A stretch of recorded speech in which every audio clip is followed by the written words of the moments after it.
Jai Vishnupad Paramahamsa Parivrajacharya Ashtotara Shataśrīśrīmadesi Bhaktivedanta Swami Śrīla Prabhupada Ki Jai. Jai Vishnupad Paramahamsa Parivrajacharya Ashtotara Shataśrīśrīmad Bhaktisiddhanta Saraswati Goswami Maharaj Prabhupada Ki Jai.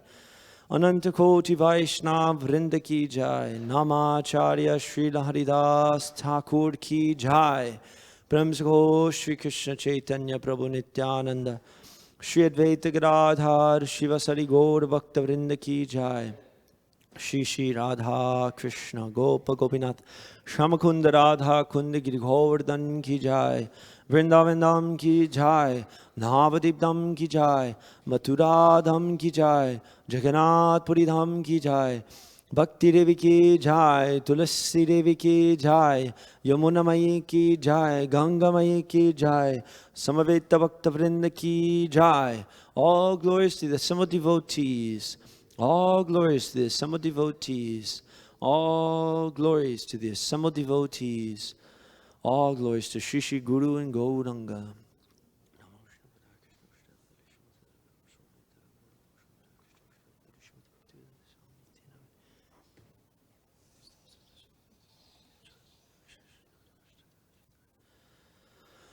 Om Namo Bhagavate Vasudevaya.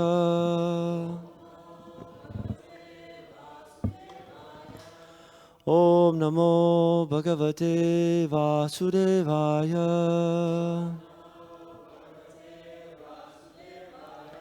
Om Namo Bhagavate Vasudevaya.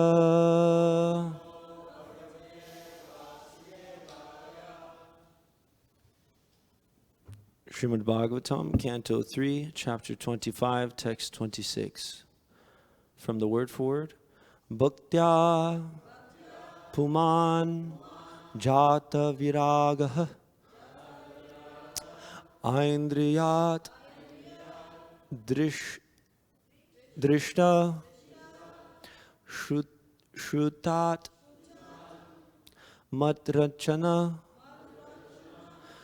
anucintayā cittasya yattaḥ grahaṇe yoga-yuktaḥ yatiṣyate ṛjubhir yoga-mārgaiḥ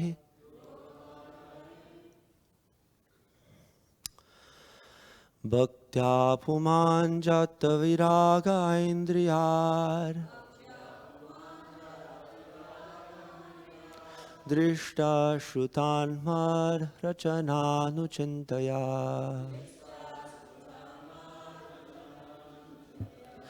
cittasya yatto grahaṇe yoga-yukto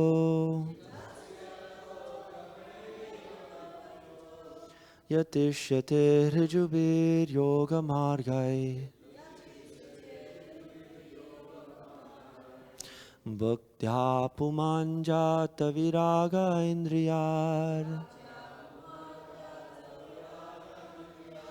dṛṣṭa-śrutān mad-racanānucintayā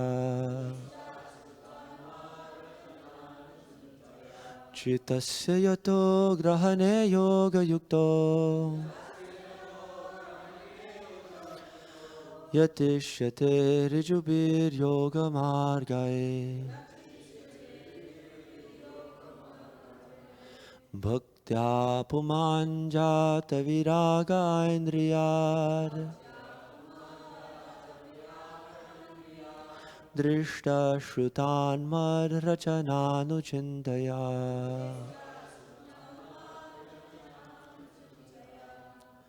cittasya yatto grahaṇe yoga-yukto yatiṣyate ṛjubhir yoga-mārgaiḥ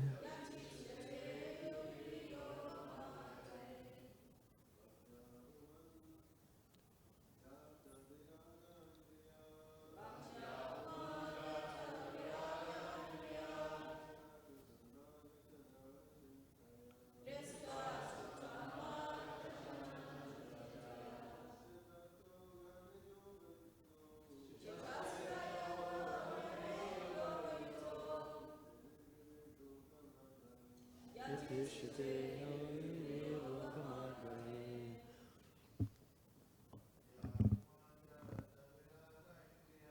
Bhaktyā pumān jāta-virāga aindriyād. dṛṣṭa-śrutān mad-racanānucintayā. cittasya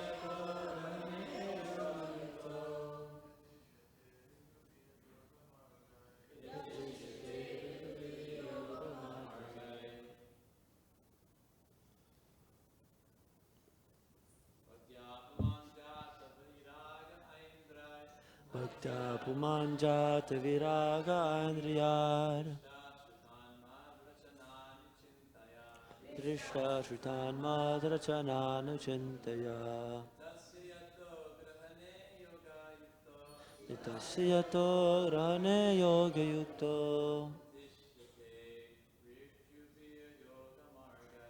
yatiṣyate ṛjubhir yoga-mārgaiḥ.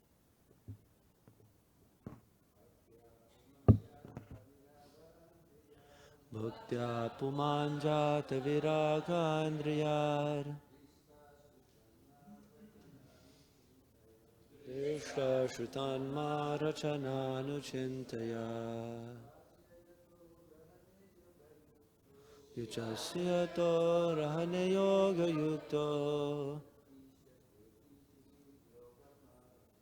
yatiṣyate ṛjubhir yoga-mārgaiḥ. Vaishnavis. Bhaktyā pumān jāta-virāga aindriyād. dṛṣṭa-śrutān mad-racanānucintayā.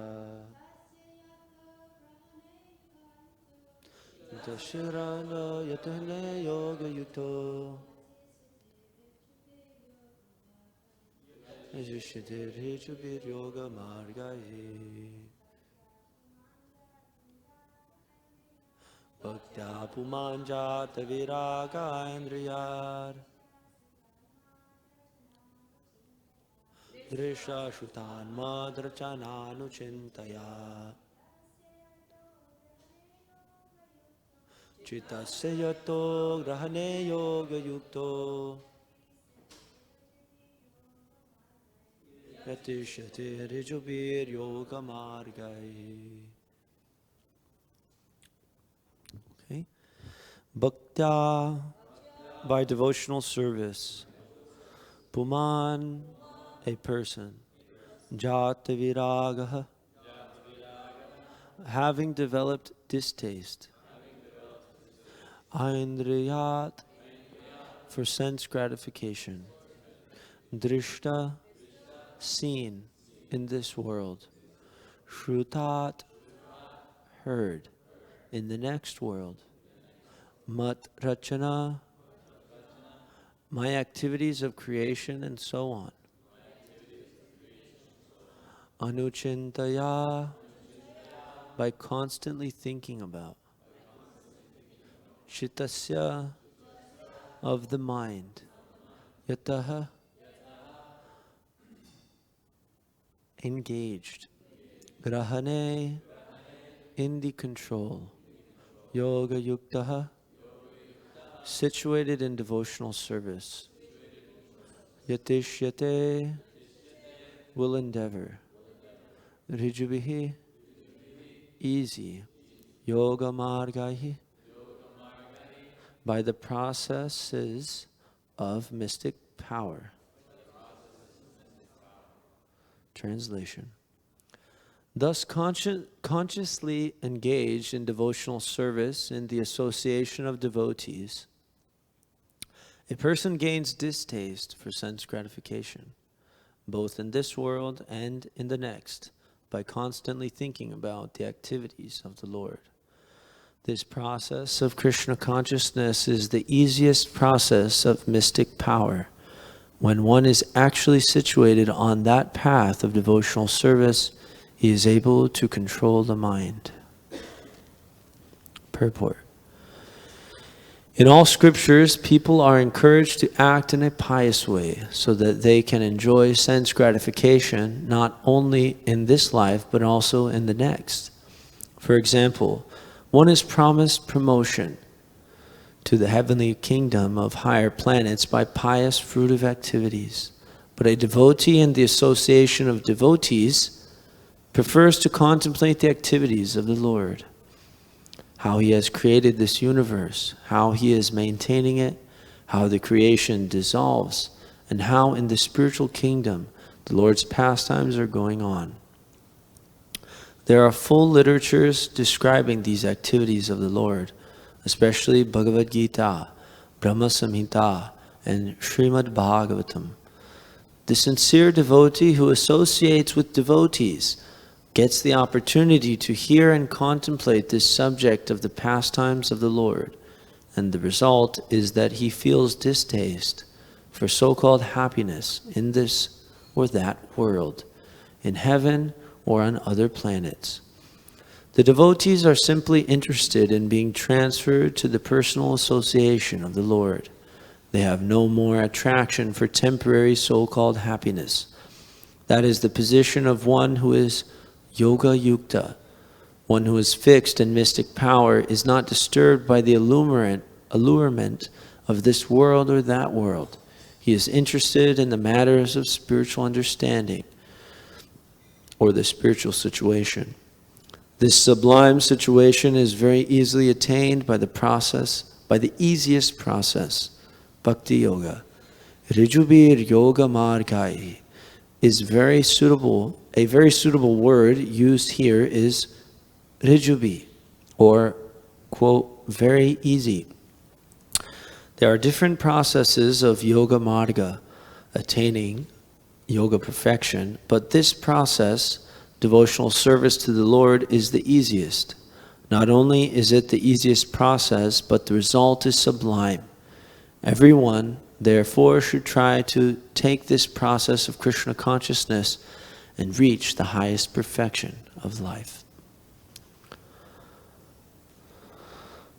Bhaktyā pumāñ jāta-virāga aindriyād dṛṣṭa-śrutān mad-racanānucintayā cittasya yatto grahaṇe yoga-yukto yatiṣyate ṛjubhir yoga-mārgaiḥ.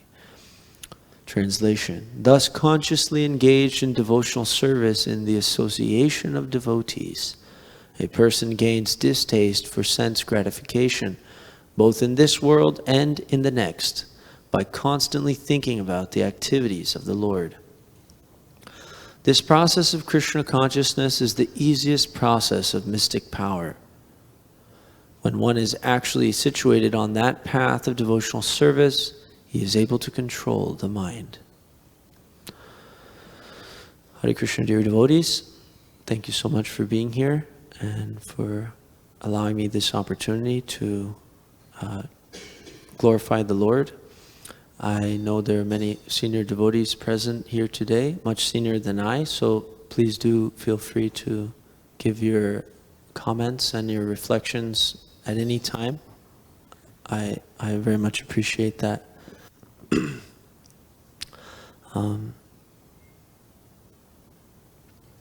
So this verse speaks about how the scriptures recommend being encouraged to act in a pious way, right? So this is called dharma. Dharma, artha, kama, moksha. So Prabhupada has many lectures where he describes that these are the purusharthas, or the human society starts with this, that we follow the scriptures, the regulations in the scriptures, they're called dharma, or that which is prescribed for the human society, and it's otherwise karma. So karma, proper karma, is actually dharma, meaning that vikarma is that unrighteous or unauthorized process, but karma specifically refers to these positive activities. Of course, it's used in different ways at different times, but dharma is those activities which should be performed, like varnashram dharma, and so on. So there's many things which are given there, and when one performs those, then he gets artha. So he gets some benefits, some material benefits, which he uses to have sense gratification. And then when one is completely tired of sense gratification, it takes a long time to get that way. Actually, even the sense gratification of the heavenly planets doesn't satisfy. And it takes quite some time to learn the lessons from the material world to actually give it up. It's like Prabhupada describes that there's a camel, and the camel is actually chewing his thorns and bleeding, and he thinks that it's very tasty.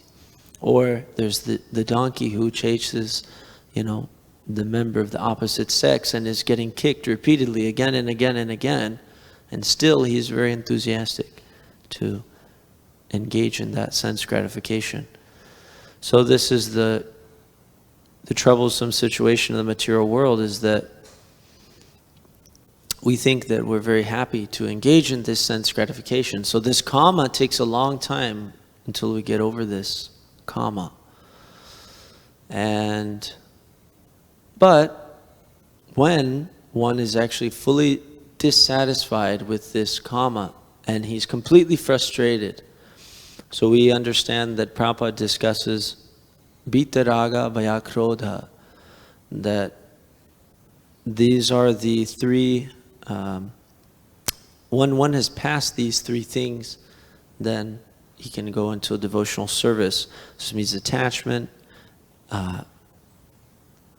and anger, like that, and fear. So Prabhupada discusses there in the purport that more or less the impersonalists and the voidists, they're frustrated because their kama has left them wanting, right? So they tried to be happy by family, society, and love, and they were left hanging again and again. So then we think, okay, all of my personal relationships in this material world are completely dissatisfying. So, what is beyond this world must be impersonal. Because here, all of my personal relationships are actually a source of distress for me. So, even this frustration comes, it's very difficult to get out of that cycle. But when it comes, then one goes for moksha. Moksha is another type of a sense gratification. It's said that that's the dharma, artha, kama, moksha. So the human society is meant for liberation, but that moksha is actually less than the full liberation which we're after. And actually that's discussed, that vimukta maninas, that they think that they're actually liberated, that persons who are after the merging into the impersonal Brahman are actually more or less cheating themselves of the real liberation, which is to actually engage in the pastimes of the Lord in the spiritual world. So after some time, then it said bahunam janmane, bahunam anta ante, right? After many births, right? So then one can actually come to the point of understanding that Vasudeva is everything. Vasudeva Savramiti, that he is everything. So this is the point that the bhaktas give you on the first day. So this is the benefit of devotee association, is that, say you are interested in spiritual life and you have come to the point of being frustrated with sense gratification and you're trying to awaken your spiritual nature. You may not know what that is, but you may have an idea that there's something there, right? So then on your own, it takes forever. And I think, from my own life, I can understand that I was struggling in this impersonalistic soup for so long, until the devotees injected Krishna consciousness into my life. And it starts with a book, it starts with association. So by the association of the devotees, then we can enter into this Kṛṣṇa consciousness. And really, on the first day, if you really actually associate with devotees, you'll understand the truth. God is a person, right? And you're his eternal servant, right? Kṛṣṇa is the supreme controller. 5 words. It's very simple, right? And this is corroborated in all the Vedic literatures. And it's said that by Kṛṣṇa himself in the Bhagavad Gita. But if we don't actually associate with the devotees, then we can understand it in all of our own ways, and we're still thinking, I'm God.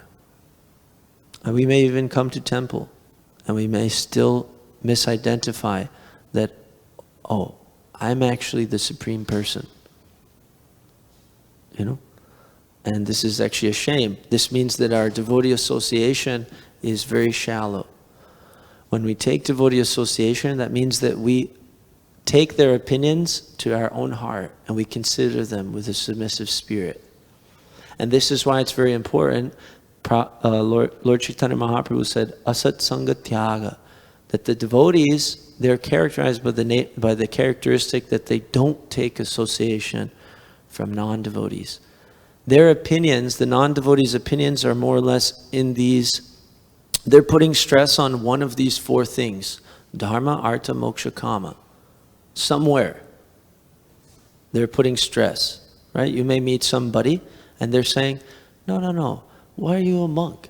Life is great. Come enjoy with me. Drink this, smoke that. Isn't it? Then somebody else is thinking, no. We have to be very religious. I have to follow the family tradition. I have to do as my parents have described to me. He has his focus on the dharma. Somebody else has their focus on the moksha. Say, no, I will actually merge with God now. It's all one, man. They say different things, right? But the devotees, on the first day, they say, what is the goal of your life? Kṛṣṇa prema, right?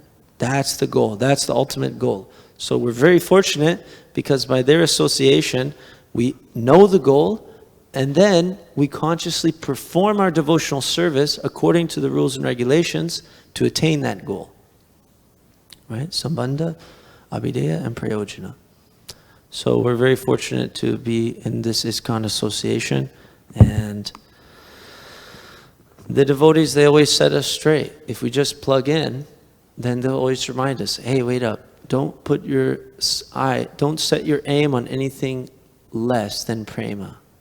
And don't forget it for one moment, right? And actually that's what's described by Kṛṣṇa to Lord Brahma in the seed verses of the Srimad Bhagavatam, that we should search for that at all times in all places.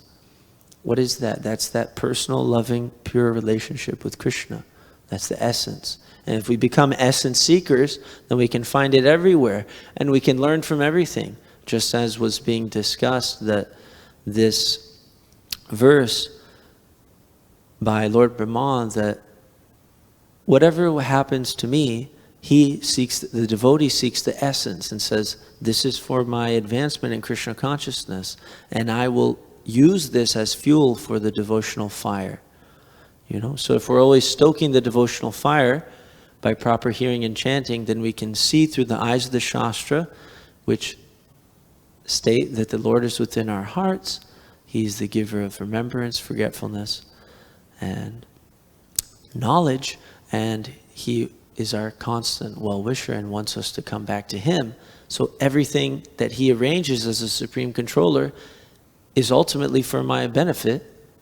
That if we see that way, then we can live that way, and when we live that way, then we can please him. So this verse discusses in the purport how it's the easiest process, and we see in the Bhagavatam again and again and again how amazingly, miraculously it happens that persons who are have incredible opportunities for sense gratification and enjoying this material world on those different platforms, right? They immediately give those things up by devotional service. So specifically, Sri Yamunacharya discusses that whenever he thinks of sex life, then his lips curl and he spits at the thought. And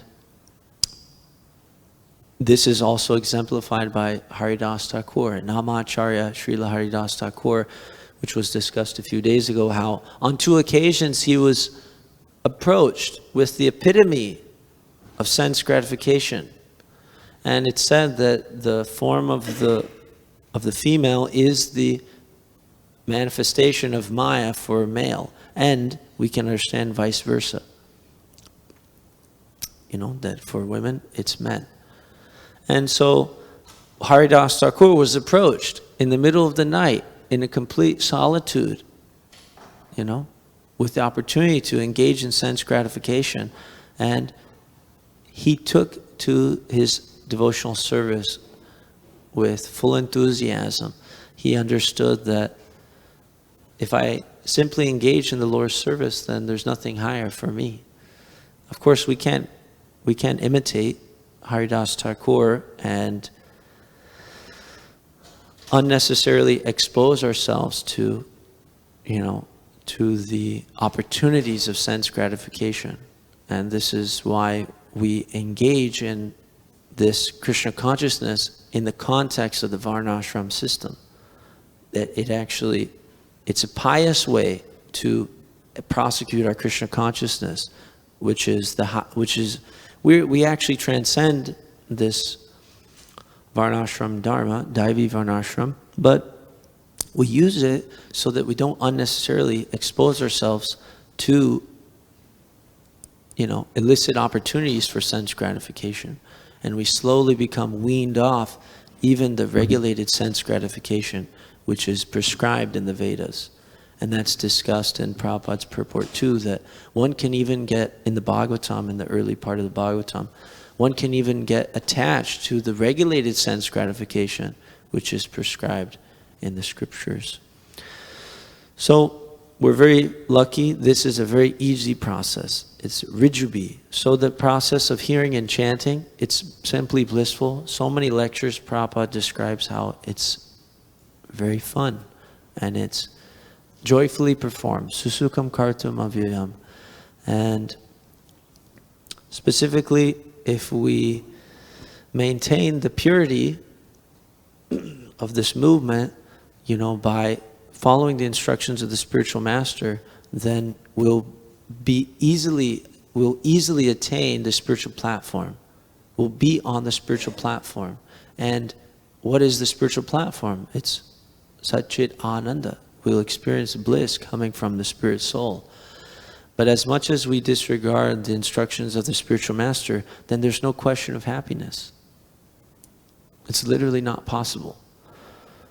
It's not possible to be happy when we don't follow the orders of the spiritual master. One of my godbrothers was describing that, you know, I was telling him, we're executing our devotional service, but still we're not happy. I said, well, something's missing then. You know, try harder. You know, search out which instructions you're neglecting, which instructions you're deprioritizing. What material engagements are you prioritizing over the orders of the spiritual master? And so he told me like that, and that's a hard question to ask oneself. You know, I know the spiritual master wants this, this, and this because I read it in the book, and my superiors have told me, and Prabhupada has told me in his lectures. So what am I not doing right? Because I want to be happy. Right? Everybody wants to be happy. And I'm thinking I'll be happy by my own plans, but actually I'll be happy by attaining the spiritual platform, which is only possible through the mercy of the spiritual master.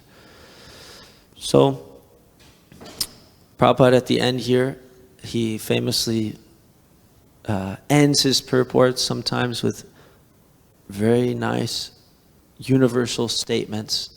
You know, like, everyone therefore should try to take this process of Kṛṣṇa consciousness and reach the highest perfection of life. So this is always the conclusion. This is the conclusion of every purport. Take to Kṛṣṇa consciousness. Take to Kṛṣṇa consciousness. Take to Kṛṣṇa consciousness. Reach perfection. And actually this is given in many letters. Prabhupada encourages. One specific letter, Prabhupada encouraged one of his disciples to go on with this program and invite people to take up the perfection and to reach the perfection of their lives by attaining the supreme knowledge which is found in this Bhagavatam. So as humble servants of His Divine Grace A.C. Bhaktivedanta Swami Prabhupada and his glorious disciples and grand disciples and etc., we hope that we can engage constantly in nourishing ourselves spiritually with this transcendental sound vibration and sharing it with the world. Thank you very much. Hare Krishna. Yes, Prabhupada Prabhu.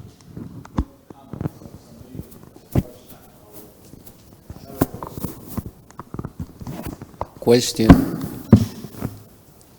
When you were describing the personal and the impersonal features of God, and then you said that even unfortunately, sometimes devotees, when they come here, they think they're God. Didn't you say that? Yeah. Okay, so then can you give some examples that those devotees who are doing their service or they're interacting with other devotees, how do they manifest that I'm God, actually? Or can you give some examples? Yes, specifically, a devotee is by nature, a servant of the Supreme Lord. But what I was saying is that we can even come into the devotional arena. We can visit the temple, or we can have the books. We can be connected somehow. We can come to kirtans, and still we have those tinges of impersonalism. And actually, we have those tinges of impersonalism, and the spiritual master is gradually purifying them. This aham mameti, I and mine, this mentality is based on attaining the bodily conception of life, and we think that we're actually the Lord of all we survey. And even this is characterized by the presence of sex desire.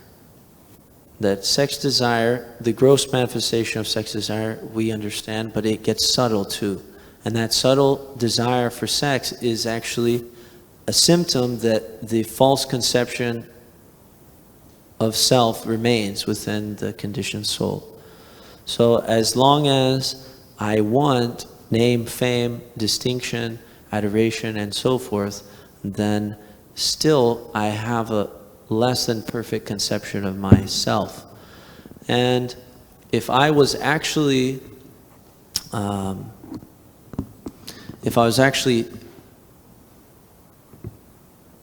the spiritual platform, which means if I'm actually on the spiritual platform and I'm striving for liberation, or I'm within that Brahman conception, then I'm still thinking I'll be the biggest, but I'll be the biggest by philosophical. I don't have to get money, I don't have to get power, name, or fame, but I'm going to achieve the highest position of being God just by my own mental concoctions. So it's still a type of a sense gratification based on trying to be the biggest and the best. So this is destroyed when we adopt the mentality of being a servant of the servant of the servant of the servant of the servant, etc. And we can, as long as we're still thinking that,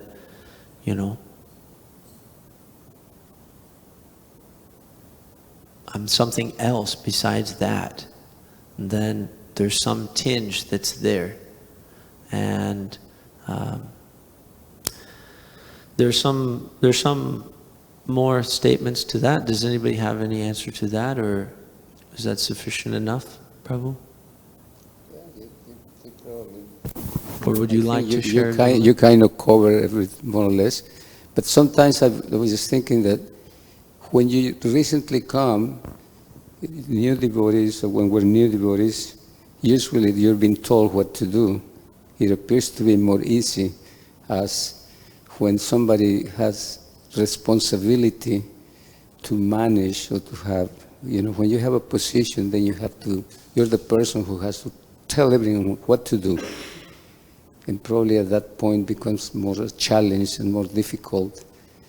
But you explained nicely how to get out of it, to recognize, to acknowledge, am I doing this for Kṛṣṇa, or is just out of false ego or fame or adoration? Thank you for your explanation. Thank you. Maghadhari Prabhu? Yeah. Thank you, Prabhu. Nice class. Towards the end, you were talking about how devotees want to be happy, and I think I don't know if it was a hypothetical conversation or an actual conversation where a devotee approached some other devotee and said, well, I'm following, but I'm not happy. He said, well, if you follow the instructions of the spiritual master, you'll be happy, so there must be some instruction you're not following, something like that, right? Right. Okay. So last Tuesday was Vyas Puja, and Giriraj Maharaj was here with us, and he was the first person to speak, and he gave his offering. And at one point in the offering, he was describing how he was with Prabhupada in Mumbai, and Prabhupada was talking to a man, Bhogilal Patel, who was very favorable, and they were having a conversation, and he was sitting there witnessing the conversation. And as Prabhupada was speaking, he would look at Prabhupada. And as Mr. Patel was speaking, he would look over at Mr. Patel, and back and forth like that. But at one point, he said, while Mr. Patel was speaking, he just thought to look over at Prabhupada. So he looked over at Prabhupada, and he could see Prabhupada was looking at him. He noticed Prabhupada was actually looking at him with a lot of love and affection like that.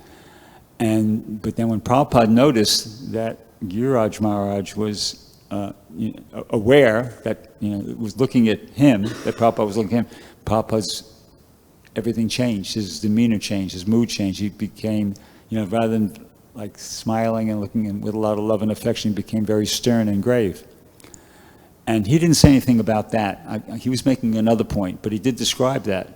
So I thought about that, and then next day I asked him if I could ask him a question. He said yes. And when we got the opportunity, I said, Maharaj, I recounted that incident that he was telling in his offering. I said, so why do you think it was that when you looked over at Prabhupada and you saw him looking at you with a lot of love and affection, all of a sudden his mood changed and he became very stern and grave? And he said, well, I don't know. What do you think? I was expecting to get an answer from him. He said, what do you think? And I said, the only thing I could think of is that, it's the duty of the spiritual master to train the disciple. So, he didn't want you to get complacent, perhaps. He wanted to keep the pressure on. It's like when you go to boot camp in the Marines, the sergeant or whoever trains you up, he could be very pleased with how your performance, but he's not going to show that. They're keeping the pressure on. So I said something like that, and he said, yeah, I think that's a good answer. He accepted that answer. And then I went on to ask, well, let me ask another question. I said, so do you think, sometimes in my own life, I feel like I'm trying hard and, to chant and, do my service, and sometimes I'm even getting good results, but I'm not feeling, most of the time, any bliss and ecstasy. Do you think that what I just said, that explanation I just gave, could apply to me? That Prabhupada's keeping the pressure on. It's the training period, so you're still in boot camp. And he said, yeah. He thought that was, an acceptable answer. So I just so it's not necessarily, that's the point I'm making, is that not necessarily that a devotee's doing something wrong if he's not feeling bliss and ecstasy. He could be, because there's always room for improvement. You can always be following the instruction of the spiritual master better, and there might be one you're not, missing out, but on the whole, the spiritual master could be pleased. This is what I got from the conversation we had. Could be pleased with your attempt to surrender and everything, but it's like boot camp. He's withholding that bliss and ecstasy because he wants you to kind of keep persevering with determination and get the whole thing finished up, and then. So that was my comment. Thank you, Prabhu.